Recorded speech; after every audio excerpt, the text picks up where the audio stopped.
Kawan-kawan semua sudah sahabat semua. Saya perkenalkan dari Batak Center ada kita siapkan 10 orang menerima saudara. Dari sana saja ya. Yang sana Ibu Tiobora, Borus, Tangga.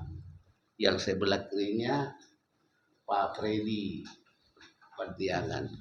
Sebelah kirinya Pak Mendu Lambok jadi Pak. Sebelah kirinya lagi Pak Alipin Ginting. Sebelah kirinya lagi dan sebelah kanan saya Ketua Umum Pak Sintong sudah kenal. Kemudian sebelah kiri saya Pak Parden Syarifat. Sebelah kiri beliau, sebelah kanan kalian Pak Joner Rambe, Rumapea, Amang Rumapea. Sebelah beliau itu si tua Dokter Pontas. Untuk kita semua ini ada Batak Center. Saya kira untuk wartawan ya. Jadi kita yang hadir pada kesempatan ini adalah pengurus daripada Batak Center dan juga sudah barang tentu di sini tokoh-tokoh yang sangat kompeten yang para wartawan saksikan di sini. Jadi ini adalah bermula daripada adanya pikiran kita atas keprihatinan mengenai situasi yang kita saksikan akhir-akhir ini di Sumatera Utara pada umumnya dan kawasan Danau Toba juga bermasalah banyak sekali. Oleh karena itu, itulah yang kita amati dan keprihatinan itu kita wujudkan dalam bentuk curahan hati dan keprihatinan. Saya katakan di sini pada kesempatan itu saya memang didahulukan untuk berbicara selaku ketua umum, tapi nanti akan dilengkapi daripada teman-teman semuanya di sini atas topik yang kita sepakati ini untuk lebih dipahami lebih pas nanti oleh para wartawan ini. Jadi sebetulnya kita sudah mengirimkan surat kepada tokoh-tokoh di kawasan Sumatera Utara, yaitu tokoh-tokoh dari adat, tokoh-tokoh agama dan denominasi gereja yang ada di sana. Ini sudah kita sampaikan beberapa waktu yang lalu. Namun Batak Center merasa tidak lengkap kalau ini pun tidak diliput oleh berita, diliput oleh para wartawan untuk dibuat dalam berita baik di sini maupun di Sumatera Utara pada khususnya atau lebih khusus lagi di kawasan Danau Toba. Saya kira kita dapat menyaksikan sendiri kondisi di Sumatera Utara ketika akhir-akhir ini juga kita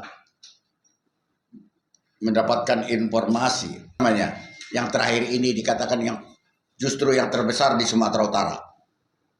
Kekerasan ya, apa itu? Ya. Kejahatan sosial ya. Dan bukan hanya seksual, semuanya. Patologi sosial. Bukan, lebih dari situ. Adalah yaitu termasuk premanisme dan sebagainya. Itu yang ya kejahatan sosial nomor 1 di seluruh Indonesia. Lebih khusus lagi tadi yaitu tadi masalah seksualisasi yang lalu judi online juga narkoba juga, patologi sosial lainnya, banyak sekali hal-hal yang negatif yang dianggap justru Sumatera Utara lebih memprihatinkan kita bandingkan dengan provinsi-provinsi yang lain. Justru itulah kita dari Batak Center mensikapi kondisi ini. Itu yang kita adakan sebetulnya. Kita kirimlah surat-surat mengenai kondisi seperti ini kepada yang kita anggap dapat berbuat sesuatu untuk itu, yaitu melalui tokoh-tokoh adat, tokoh masyarakat, dan juga gereja-gereja juga, terutama juga gereja-gereja yang ada di sana itu. Karena kalau bukan mereka-mereka itu yang dapat membantu mengatasi hal ini, siapa lagi? Jadi memang nanti ini kalau bagaimanapun apa yang kita bahas secara pada saat ini, saya kira adalah terbatas. Tetapi oleh karena itulah kita bagikan dokumen daripada surat yang kita kirimkan ke Sumatera Utara itu kepada denominasi gereja-gereja itu, supaya nanti dari mungkin lebih pas kalau para wartawan mengambil selengkapnya, mengutip daripada apa yang sudah kami sampaikan di atas surat-surat yang sudah kami kirimkan ke Sumatera Utara. Artinya kita prihatin melihat kondisi di sana itu, dan kita memberikan Batak Center mencurahkannya dalam curahan hati dalam bentuk surat yang kita kirim tersebut, agar semua kita dapat itu memahami kondisi ini, dan untuk pada gilirannya sama-sama kita untuk mengatasinya, membuat yang terbaik. Dan yang kita harapkan Batak Center bisa jadi saluran berkat untuk membantu melalui pemikiran tindak langsung di Sumatera Utara atas berbagai masalah-masalah yang kurang baik di Sumatera Utara itu, dan pada khususnya di kawasan Danau Toba, sehingga juga sudah barang tentu untuk masyarakat Batak itu kita harapkan untuk memperbaiki kualitas daripada sumber daya manusia, terutama untuk juga generasi-generasi muda daripada Batak itu. Para wartawan yang kalau mendengarkan tadi bahwa diskusi kita ini tidak terlepas daripada apa yang sedang akan berlangsung di Wonosobo, khususnya adanya rencana Sinode Godang HKBP yang akan dilaksanakan akhir bulan ini ataupun bulan depan. 2 Desember sampai 8 Desember. 2 Desember sampai 8 Desember. Anggota Batak Center ini adalah sebagian juga menjadi jemaat HKBP. Oleh karena itu, anggota Batak Center memiliki kepedulian juga untuk HKBP. Saya katakan tadi bahwa segera akan diadakan Sinode Godang HKBP yang akan memilih Eporus HKBP terutama. Dalam hubungan inilah Batak Center berharap dan mendoakan agar Eporus yang akan terpilih nanti adalah seseorang yang menjadi pilihan Tuhan. Eporus HKBP yang akan terpilih adalah menjadi seseorang pilihan Tuhan yang jauh daripada pemilihan oleh karena pertarungan daripada kemampuan keuangan ataupun pemilihan daripada grup-grup atau kelompok tertentu. Biarlah mereka itu menjadi seorang Eporus HKBP yang merupakan pilihan Tuhan. Sekiranya ini bisa terjadi, maka kita percaya Eporus yang akan terpilih nanti akan menjadi saluran berkat untuk jemaat HKBP, untuk orang-orang Batak, untuk Sumatera Utara, dan untuk Indonesia pada umumnya. Itulah yang menjadi harapan daripada Batak Center ini. Semoga perjalanan daripada Sinode Godang yang akan terjadi bulan Desember yang akan datang ini, seperti yang kita harapkan, berjalan dengan baik. Horas Mauliate. Dalam curahan hati ini terdiri dari dua bagian pokok. Pertama adalah keprihatinan. Keprihatinan itu terutama menyangkut patologi sosial. Kami menyebutnya patologi sosial, walaupun menurut para ahli kurang pas istilah itu, tapi kami menggunakan dia untuk menggambarkan segala berbagai persoalan yang dihadapi masyarakat. Ya, saya tidak sempat melihat ini di kamus. Ini kandidat dokter kita, patos itu apa? Lupa saya. Ya, kalau sudah diartikan penyakit, ya tapi pengertian semantiknya semula bukan penyakit, tapi menyangkut apa kecurangan sikap itu semestinya, ya. Jadi setelah itu kita ajarkan termasuk apa yang disebut Pak Ketua Umum tadi, kekerasan seksual dan lain-lain. Boleh bapak-bapak baca semuanya. Tapi yang kedua, kami memberikan solusi. Contoh konkret, kami menemukan peristiwa yang mengagetkan di Sumatera Utara, sebab menjadi pejabat gerejawi di Sumatera Utara sudah sangat disertai politik praktis dengan berbagai macam, silakan terka-terki. Tetapi kami katakan stop politik praktis di gereja. Biarlah sinode gereja pada arus nasional, wilayah dan jemaat berjalan tanpa ada politik praktis. Politik praktis itu tentu tidak hanya dalam bentuk uang, tetapi blok-blokan atau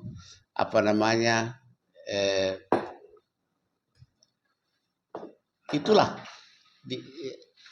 sekitar itulah persoalannya sekarang ini.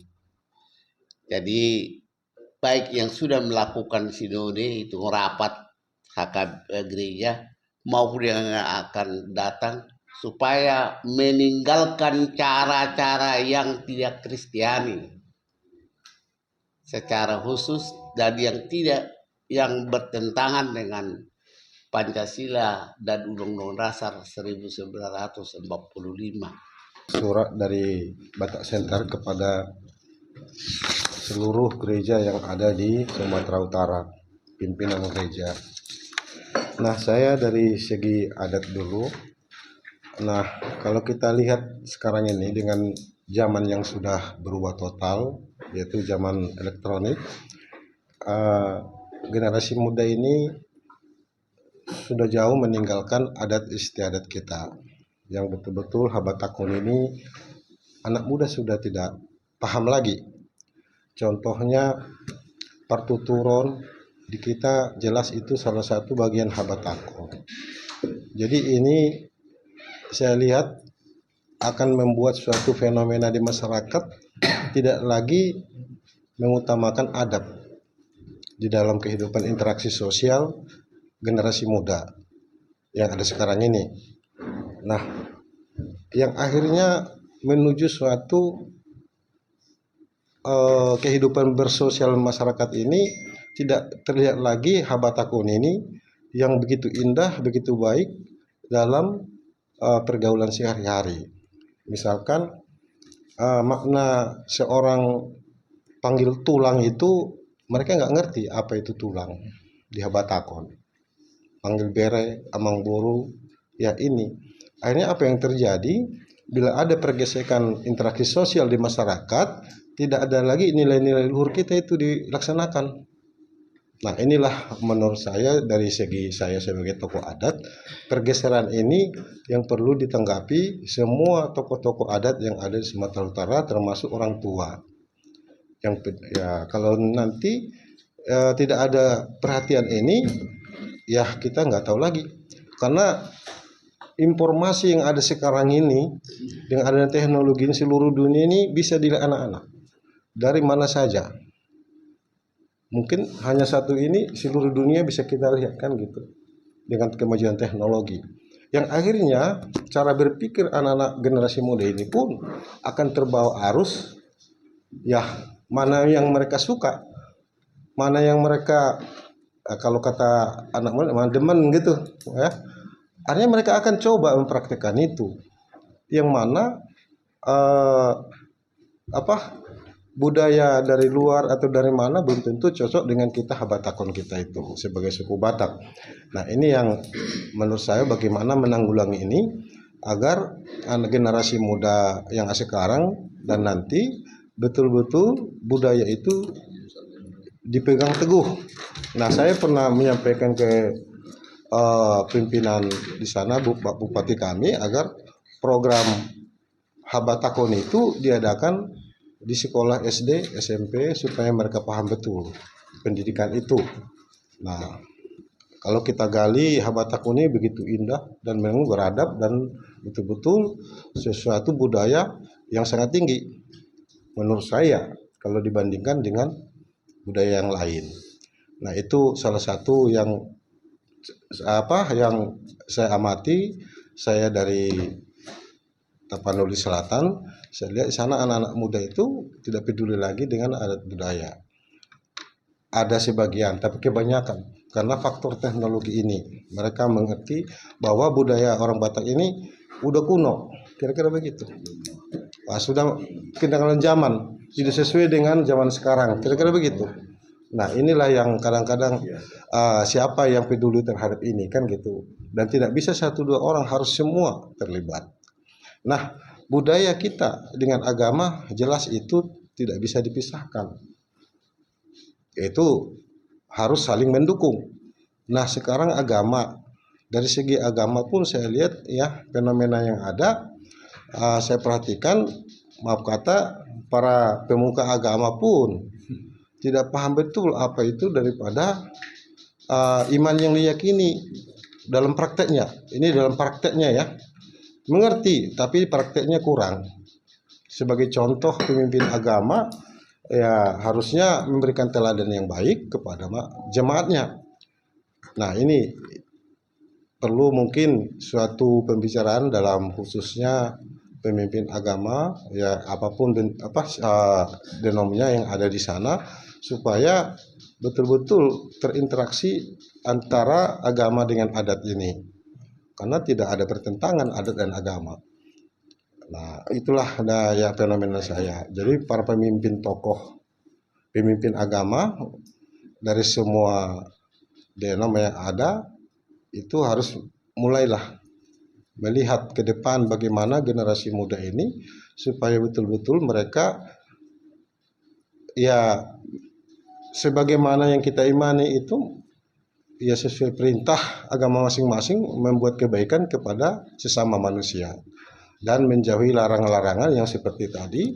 Banyak yang saya lihat di fenomena yang seperti sana, banyak pemerkosaan ya, pencurian ya, bahkan ya narkoba. Kalau narkoba udah jelas itu sangat marak sekali ya. Mungkin nomor satu di Indonesia ini di sana kali ya, di Sumatera Utara, narkoba. Nah, ini akan menjerumuskan generasi muda kita ke depan ya, bagaimana orang Batak ini nantinya akan terbelakang kalau nggak ditangani mulai sekarang. Karena kita lihat ya, begitu besar Indonesia ini dan suku-sukunya banyak. Kalau bisa kita berlomba-lomba suku ya, supaya siapa yang the best gitu sukunya, itu yang harusnya ke depan misi daripada tokoh agama maupun tokoh budaya. Itu harusnya bukan berarti kita mau beradu, enggak, bersaing yang sehat ya. Kalau bisa suku Batak Indonesia ke depan ini memimpin bangsa ini, membuat yang terbaik ke bangsa ini bagi seluruh bangsa, kan itu harapan kita semua nantinya. Nah, itu yang kita harapkan. Tapi kalau generasi muda ini sudah ya mentalnya sedemikian, nantinya bagaimana mau maju kan gitu. Nah, jadi kita kembali lagi kepada filosofi orang Batak, anak koki du hamoraun diau itu nanti tidak tercapai lagi itu. Sudah banyak yang ya, ini filosofi ini sangat dalam itu sebenarnya ya. Tapi kalau sudah generasi muda ini nantinya mentalnya sudah demikian, bagaimana anak koki hamoraun diau? Nah, jadi inilah mungkin bahan diskusi yang baik ya.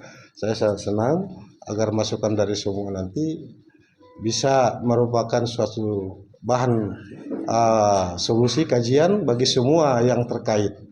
Bagaimana kita menyelamatkan generasi muda khususnya suku Batak yang ada di Sumatera Utara. Itu aja dari saya. Mungkin dari yang lain ayo tambahin Bapak Amang yang lain. Terima kasih.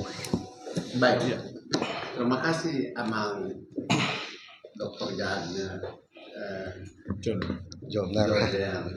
Rambe. Jadi kita melihat perspektif lain dari yang kita sudah buat dalam surat, bahwa ternyata menurut Dr. Janda bahwa adat Batak itu sesungguhnya mampu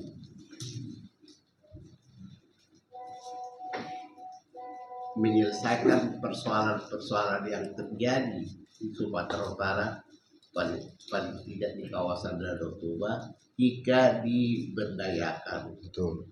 Dan ada pernyataan beliau tadi, gereja dan adat jangan dipertentangkan, tetapi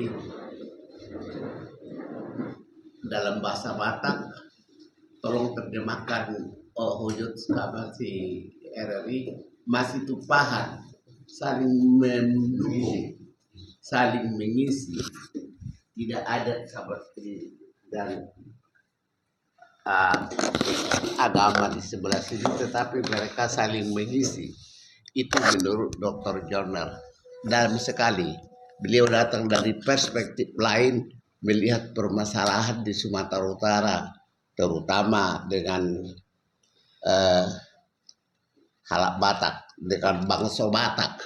Memang kalau kita lihat dari kemajuan modernisasi dan perkembangan teknologi seperti diungkapkan oleh Batak Center ini tidak membawa kebaikan yang seutuhnya bagi masyarakat yang ada di sekitar kawasan Danau Toba, tetapi dampak negatifnya juga kita lihat cukup besar dan cukup banyak gitu ya, terutama terkait dengan yang tadi kalian sebutkan patologi sosial, yaitu penyimpangan yang terjadi di tengah-tengah masyarakat terhadap kehidupan sehari-hari gitu ya. Misalnya bagaimana rentannya anak-anak muda kita terhadap narkoba, misalnya kan gampang sekali dimasukin narkoba, perjudian gitu ya. Kemudian aspek-aspek penyakit sosial yang lainnya semacam pelacuran lah, misalnya pencurian gitu ya. Ini memang menimbulkan keprihatinan bagi Batak Center karena kita lihat, saya kira sama semua karena kita bicara kabupaten sekawasan Danau Toba, tapi saya cukup intensif juga memantau Kabupaten Karo misalnya. Hampir tiap hari masalah-masalah ini, penyakit sosial ini menjadi pembicaraan bagi semua pihak, baik gereja, masyarakat, dan kelompok-kelompok lainnya. Tetapi walaupun dah kira-kira ini disuarakan yang agak intensif oleh masyarakat setahun 2 tahun terakhir ini, itu belum ada kita lihat perubahan-perubahan ke arah yang lebih baik gitu ya. Tetapi tetap bahkan ada orang mengatakan lebih parah begitu ya. Oleh karena itu saya kira keprihatinan Batak Center inilah menggugah kita semua ya.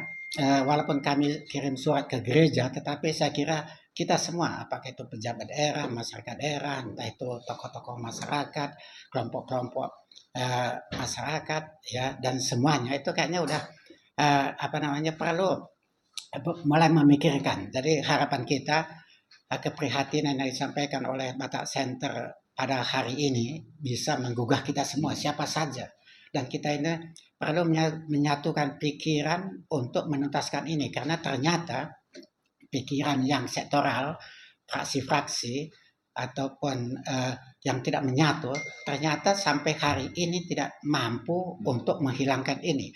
Oleh karena itu Batak Center berharap bahwa kita ini adalah bersatu padu dari pikiran dan tindakan untuk menghilangkan ini. Karena saya sepakat tadi terhadap apa yang disampaikan Pak Joner. Yang kita paling khawatir dalam hal ini adalah masa depan masyarakat yang sekawasan Danau Toba tadi, yaitu kalau dicekoki dengan hal-hal yang negatif, tentu kita tidak akan muncul generasi-generasi emas ya, ataupun generasi-generasi yang handal untuk membangun bangsa ini di masa akan datang. Jadi inilah keprihatinan kita Batak Center. Saya kira makanya perlu jadi perhatian kita bersama tentang keprihatinan yang disampaikan ini. Karena ini tidak hanya termasuk dampaknya ke patologi sosial tadi, termasuk karakter, adab, akhlak dan sebagainya, tetapi juga adalah kemampuan kita kerja. Seharusnya kemiskinan di Sumatera Utara itu bisa dihilangkan, tetapi karena tiap hari habis pikiran kita ke hal-hal yang seperti ini, barangkali mengurangi daya pikir kita juga.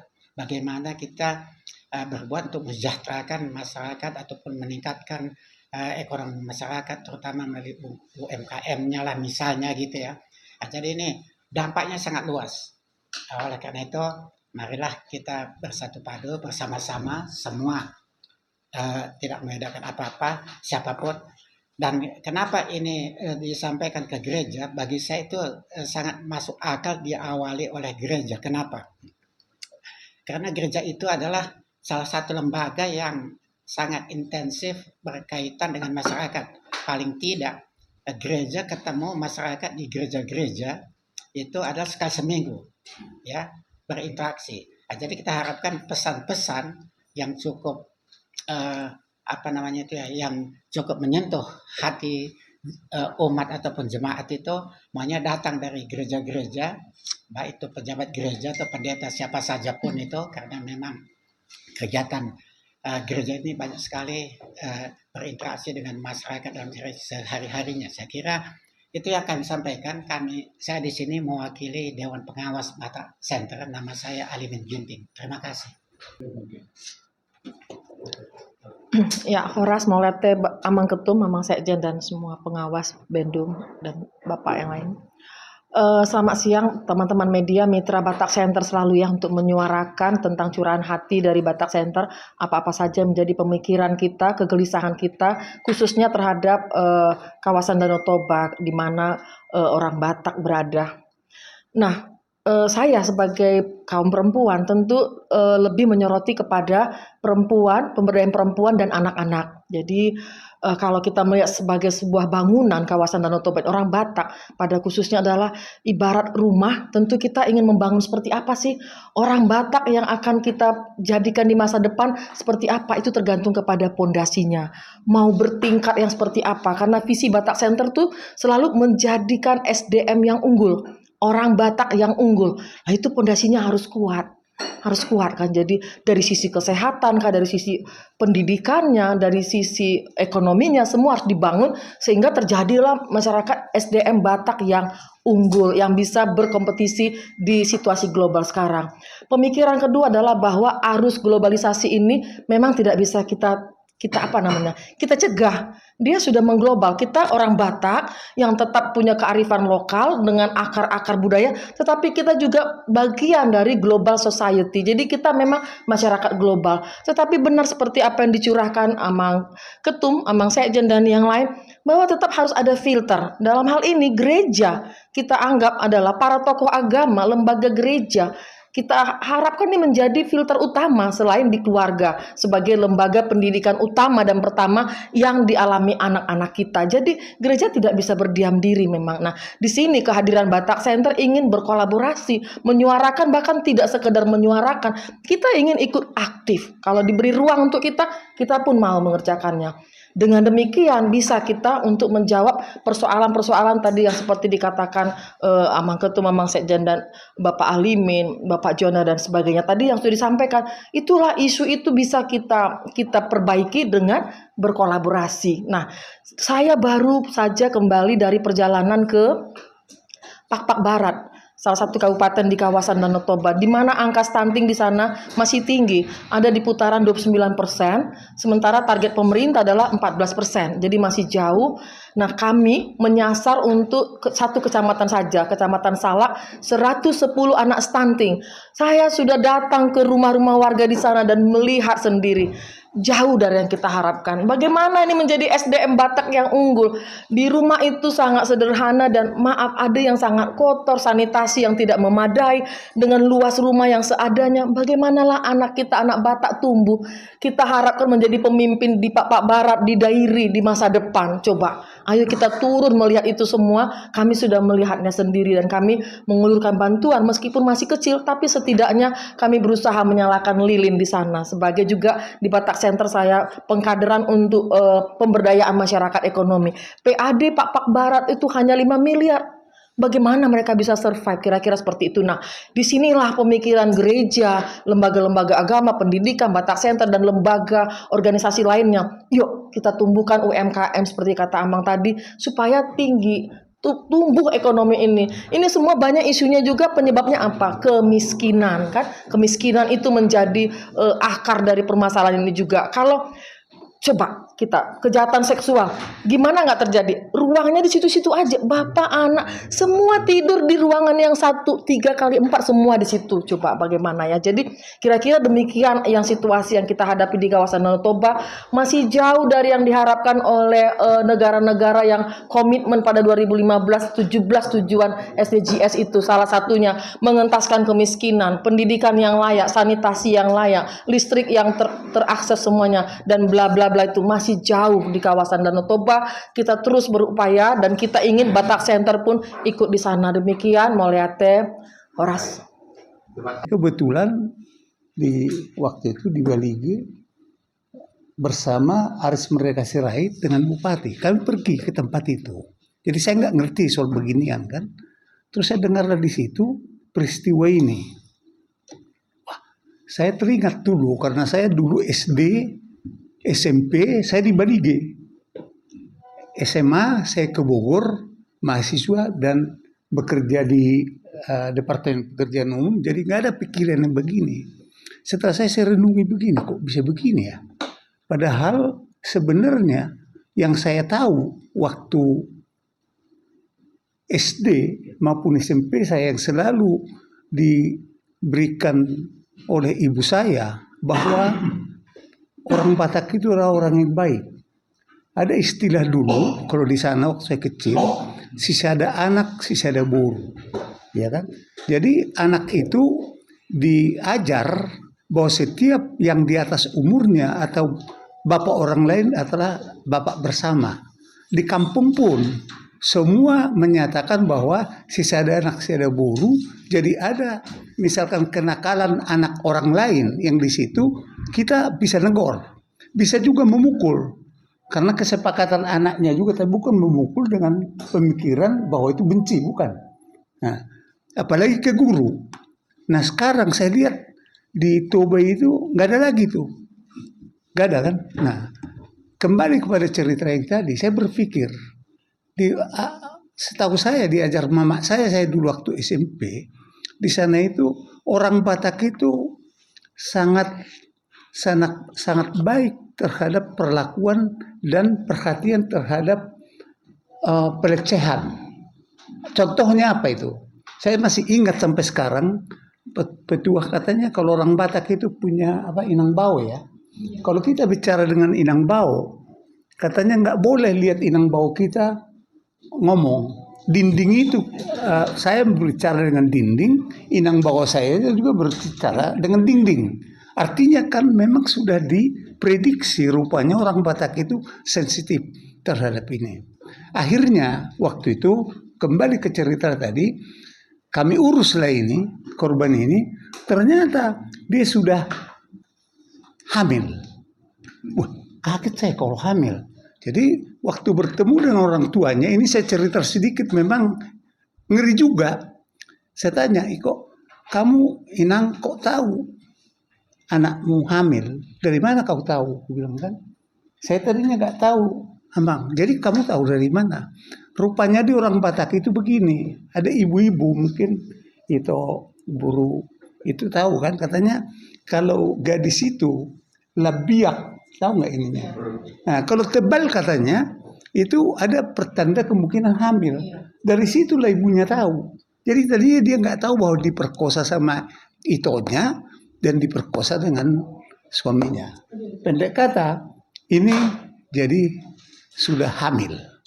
Terus saya tanyalah ibunya, ngeri juga memang. Saya tanya, Bu, saya bilang ini gimana ini? Rupanya udah hamil sudah. Saya kasih pertanyaan 2. Ibu harus jawab. Menurut ibu ini apa kita gugurkan aja? Saya bilang gugurkan supaya kamu nggak tahu lagi nanti ini anak itomu atau anak suamimu. Itu satu. Kedua, saya tanya lagi, gimana kalau ini? Biarkan aja deh. Masa bodoh. Mau apa? Pokoknya kan ini orang sudah hidup. Tuhan tidak akan menyetujui. Atau gimana? Pilihlah yang 2 itu. Dipilihlah sama dia sesuai dengan hati saya apa itu. Teruskanlah anak ini lahir ke dunia. Pendek kata, aku waktu itu nguruslah ke rumah sakit, jadilah ini. Jadi ada fotonya, ku gendong dia, wah tambah cucu saya. Latar belakang ini perlu saya kasih tahu karena saya sebenarnya nggak tahu apa-apa terhadap ini. Dan setelah itu saya kerjakan lisan saya, waktu itu berpikir, saya mau lakukan apa di Toba ini sendiri saya. Apa yang saya lakukan Tuhan saya ini kan. Akhirnya waktu itu entah kenapa sudah dalam hati saya memutuskan saya akan tetap tinggal di Toba sampai saya mati. Sudah melihat begitu. Akhirnya saya kerjakan begini. Bagaimana saya Tuhan membantu mereka? Saya punya duit terbatas. Nah, terus dalam hati kecil saya bilang gini, udah saya dirikan aja sekolah minggu. Saya dirikan aja PAUD. Saya bikin itu menurut saya mungkin bisa mengurangi yang begitu dengan upaya saya. Pendek kata begitulah. Selama 10 tahun saya di sana kurang lebih sudah saya uruslah 100 orang lebih anak yang diperkosa, bapaknya bersama-sama dengan opungnya, orang lain segala macam. Itulah yang kejadian di Toba, Amang. Ternyata saya selidiki, kenapa bisa begini? Saya kan lihat, udah 10 tahun, kenapa begini? Setiap ada korban, saya selalu jemput korban di sana ngeri. Karena kantor polisi itu kan jauh dari kampungnya. Jadi dia sudah datang kantor polisi, balik lagi. Terus nggak diproses oleh polisi. Kutanya, kenapa nggak diproses? Saya datang kantor polisi, kenapa kamu nggak ini? Gini Amang, saya telepon dia nggak bisa datang. Ya kan? Nggak datang. Saya pergi ke yang bersangkutan. Kenapa kamu nggak datang? Dari mana duit saya? Apa yang saya butuh? Soalnya jauh. Akhirnya kayak orang gila lah saya. Selalulah saya jemput korban, ibunya, bawa ke kantor polisi, proses di sana, bawa ke rumah sakit untuk untuk melihat kejadiannya benar apa enggak. Itulah saya kerjakan selama 10 tahun. Lihatlah kesimpulan yang dibilang Inang tadi. Saya sekarang bikin program di sana. Kebetulan di Toba sekarang saya dirikan 3 komunitas. 1 Batak Center Toba, 2 Lembaga Perlindungan Anak, dan 3 Komunitas Peduli Pembangunan Toba. Itulah yang saya buat. Dan sekarang itu program saya sudah buat sekarang itu, bahwa tahun depan mulai, itu yang dibilang Inang tadi. Saya berpikir begini, kenapa kejadian begini? Memang tidak lari daripada kemiskinan. Itu kemiskinan itu yang dibilang Inang itu tadi. Mereka anaknya perempuan laki-laki kamar cuma 2 atau kamar cuma 1. Yang lebih terakhir, yang tragis, sebelum meninggal Aris Merdeka Sirait, saya pergilah ke rumah korban. Ternyata kamarnya juga 1. Terus di sana itu kamar mandinya terbuka, tapi terbuka dari dalam karena dipagarkan dengan bambu. Jadi orang luar nggak bisa lihat. Tapi kalau dari dalam bisa kelihatan. Nah saya ceklah kebetulan Margana Bitupulu ini tukang beca. Rupanya dia suka mabok. Malam-malam dia datang, anaknya perempuan atau siapapun di situ lihat, udah mabok lagi. Itulah berarti ini kemiskinan. Kedua, makanya sekarang ada program saya mulai tahun depan akan ada di sana bedah rumah. Saya cobalah cari duit dari mana, masa bodoh bagaimana, apa dari Pemda dari mana, itulah. Jadi memang begini, saya nggak tahu ya. Sebenarnya HKBP sudah saya dekati, ya. Sampai-sampai suatu saat saya diundang jadi narasumber untuk mengenai khusus pelecehan ini waktu konferensi ibu-ibu se-Indonesia. Saya memberikan presentasi mengenai pelecehan seksual. Tapi memang mungkin berlain memang. Ini saya terima kasih surat ini. Ini kan hasil pembicaraan kita mungkin 1-2 tahun yang lalu kan. Supaya membuat ini, saya sangat senang. Sebenarnya ke Epur saya udah ngomong. Ke Palese saya udah ngomong. Saya nggak tahu setan apa sekarang yang datang di Tapanuli. Karena biar kita tahu ini. Sebenarnya Toba, Kabupaten Toba lah saya bilangnya. Itu kalau saya pikir 60-70% itu HKBP. Itu HKBP. Yang lain itu kecil-kecil itu. Tapi kok nggak ada perhatian. Apalagi memang seperti dibilang Amang Sekjen tadi, memang memprihatinkan pemilihan di sana, pemilihan anak pakai duit kok. Bupati juga begitu. Jadi saya waktu lagi pemilihan sekarang saya bingung. Siapa yang mau saya dukung?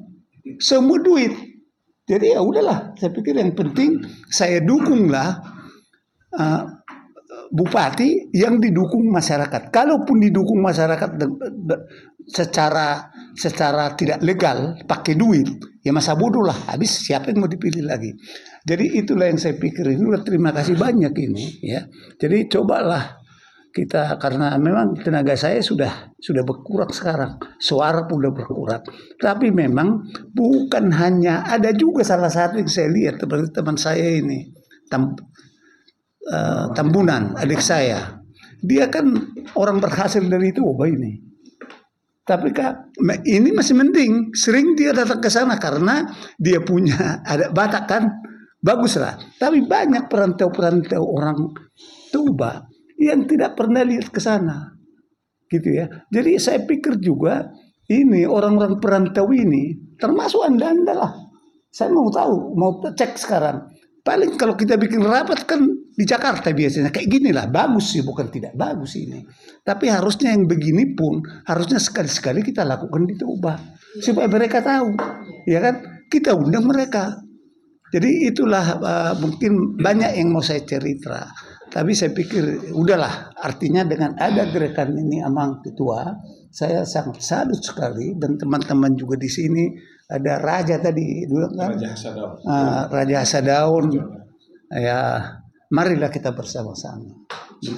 Tapi diskusi boleh, tapi yang paling banyak itu ada juga sekarang kan Batak apa gereja itu selalu kami diskusi di medsos. Saya bilang gini, percuma saya kalau diskusi itu kebanyakan ini. Berbuatlah Anda. Buatlah pilot project di Toba itu apa, atau di Samosir, ada sedikit lah biar kita orang Toba itu biar lihat. Terima kasih Amang Sekjen yang memberi kesempatan kepada kami, dan terima kasih juga kepada Pak Ketum dan seluruh jajaran Batak Center karena luar biasa sampai kita pada tingkat konferensi pers. Biasanya konferensi pers ini ada hajatan-hajatan besar seperti balap formula dan lain sebagainya. Tapi ini kita mengadakan konferensi pers untuk masalah yang telah kita buat surat kepada gereja-gereja. Luar biasa. Terima kasih, Amang. Beberapa bulan yang lalu kita atas inisiatif Batak Center mengadakan seminar mengenai patologis sosial masyarakat. Di situ digambarkan oleh Inang siapa? Itu ada 21 jenis patologis penyakit masyarakat. Nah, yang disebutkan di dalam surat BC ini atau Batak Center ini masih sebagian kecil. Nanti mungkin akan dibagikan ya, antara lain judi online, dekadensi moral, pelacuran, rudal paksa, narkoba, kriminalitas, kekerasan, dan lain-lain. Ini baru sebagian kecil. Nah, kalau berbicara mengenai bagaimana menghadapi ini, betul seperti yang dibilang tadi Amang Raja Hasadaun ya, Amang Ketum, Amang Sekjen, harus sinergis. Pertama, yang Amang Sekjen bilang tadi adalah keluarga. Ini yang paling utama, betul. Kemudian gereja, kemudian organisasi-organisasi lain seperti Batak Center dan Raja-Raja Nusantara misalnya. Nah, kenapa kita fokus kepada gereja? Sama seperti bapak-bapak yang lain, ibu yang lain, bahwa gereja adalah tonggak utama dalam peningkatan iman yang berhubungan dengan dogma. Tentu keluarga begitu dilahirkan anak-anak tersebut, keluarga yang berperan. Tapi setelah itu gereja, karena di situ diajarkan betul-betul dogma, apa yang baik, apa yang tidak baik, apa yang beretika, yang berhubungan dengan dosa, dan lain-lain. Nah, Batak Center sendiri, contoh saya ambil Batak Center sendiri, sudah berusaha juga, antara lain dalam waktu dekat akan ada penuntasan stunting dan satu lagi itu ada 2 hal itu ya. Nah, sudah kerjasama, mungkin bulan-bulan depan akan dilaksanakan. Nah, itu dari segi organisasi. Tetapi yang penting adalah memang gereja ini adalah tonggak utama dalam membina keterusan daripada anak-anak tersebut, generasi berikut. Kemudian media sosial, makanya ada konferensi pers ini. Kalau kita hanya berkutat dengan ini, wah agak repot ya. Tetapi kalau di-blast begitu dengan media sosial, baru semuanya terhenyak bahwa begini rupanya, sudah begini. Sehingga surat kalau kita baca di sini, tadi saya sudah baca secara singkat Amang Sekjen, luar biasa, komprehensif sekali. Di situ ada 7 poin. Ada 7 poin yang kalau kita ikutin, memang betul-betul inilah sebenarnya usaha kita yang paling baik. Saya kira itu dulu tambahan sedikit dari kami. Terima kasih. Sangat senang mendengarkan sambutan atau penyampaian dari Ketua Umum Batak Center baru saja kita dengar. Juga disampaikan oleh bapak-bapak semua, juga yang disampaikan oleh Sekretaris Jenderal Batak Center. Beberapa hal yang sudah disampaikan ini mengkristal dalam suatu curahan hati dan keprihatinan Batak Center yang memang sudah berkali-kali kita diskusikan di tempat ini maupun di tempat lain. Hal yang sangat kita lihat memang sangat prihatin kita, seperti yang disampaikan oleh Bapak Ibu semua. Saya melihat bahwa kehadiran Batak Center pada ketika ini untuk menyampaikan curahan hati dan keprihatinan ini momennya sangat tepat di saat sekarang ini adalah sudah terjadi pergantian pimpinan nasional baik legislatif maupun eksekutifnya. Hal yang kedua adalah terjadi kontestasi kepala daerah di berbagai daerah, terutama di kawasan Danau Toba.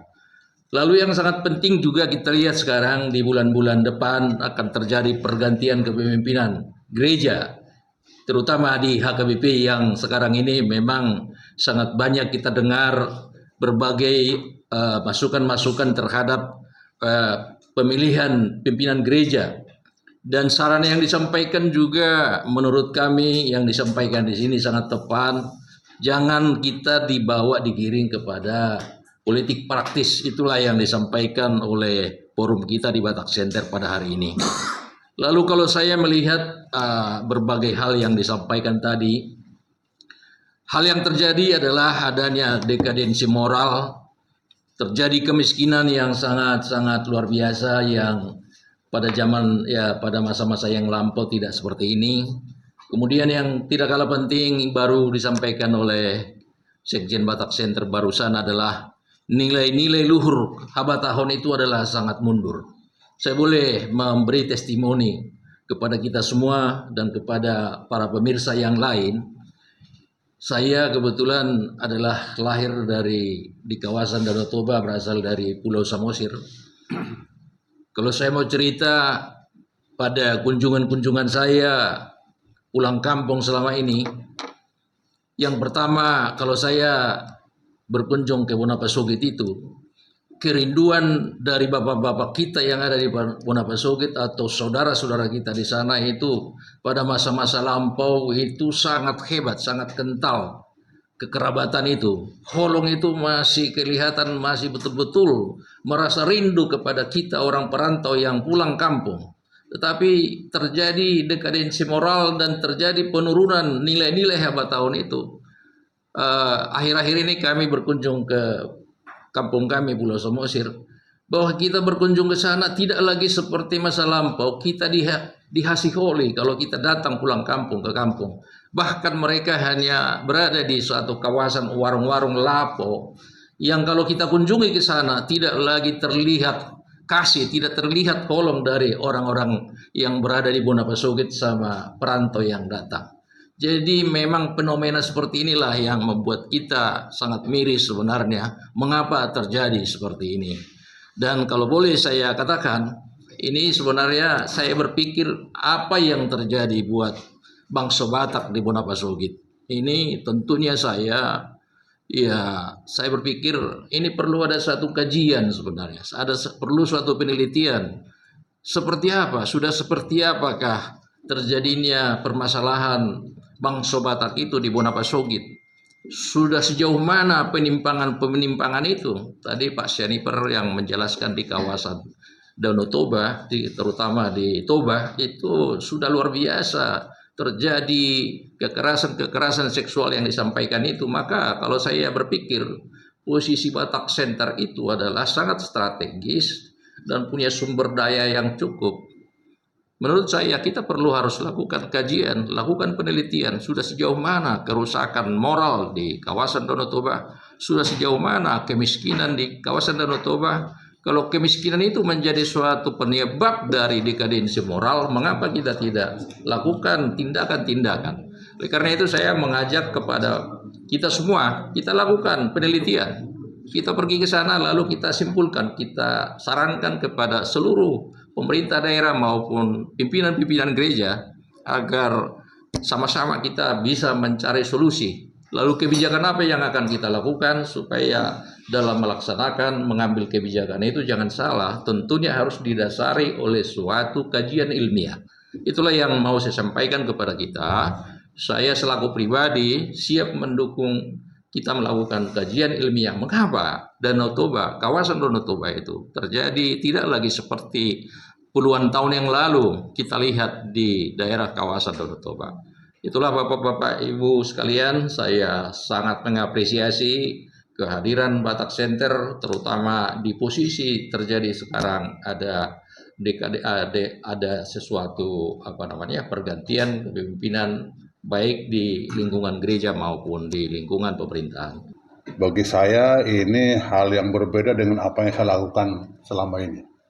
Selama ini curahan hati saya selalu keluarkan lewat tulisan. Dalam buku saya terbaru ini ada sebuah judul cerita pendek, judulnya Buru Hepeng. Inilah yang membuat saya, istilah Buru Hepeng ini buat saya sangat geram. Bagaimana di kawasan Danau Toba ada anak perempuan ditanya, buru apa itu? Buru hepeng doang. Artinya mau hula-hula, mau tulang, mau angbor, asal buru. Kami buru hepeng.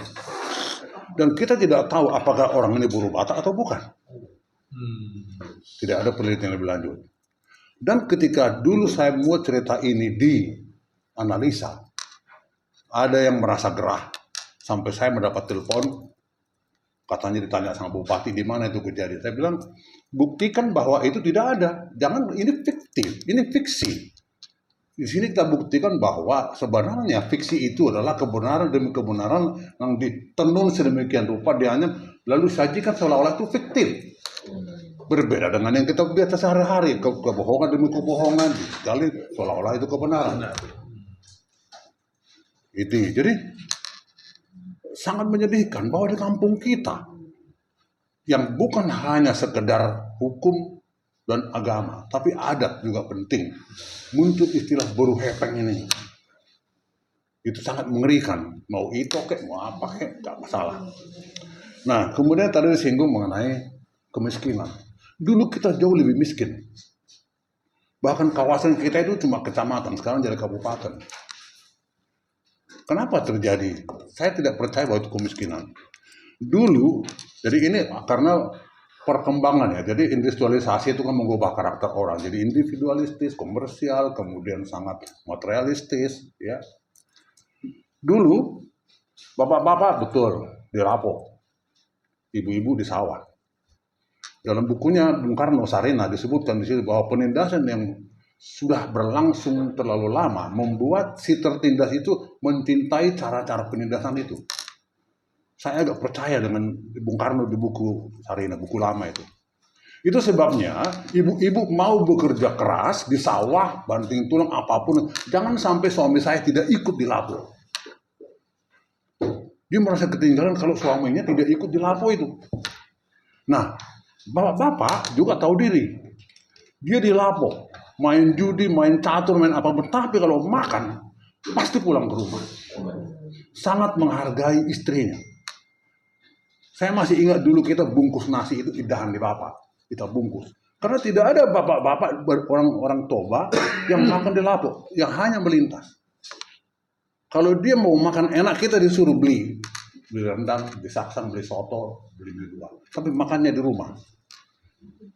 Jadi bapak-bapak pun tidak makan di lapo, pulang ke rumah. Sekarang ibu-ibu bawa anak-anaknya, bawa suaminya, bawa mertua makan di lapo. Nah, apakah kita masih bilang bahwa kemiskinan sumber ini semua? Saya tidak yakin. Perubahan karakter, modernisasi, kita sekarang kawasan wisata. Dan satu lagi, tadi ada kawan, ketika saya memuat ini, buruh hepeng ini, ada yang merasa gerah sampai saya dicari.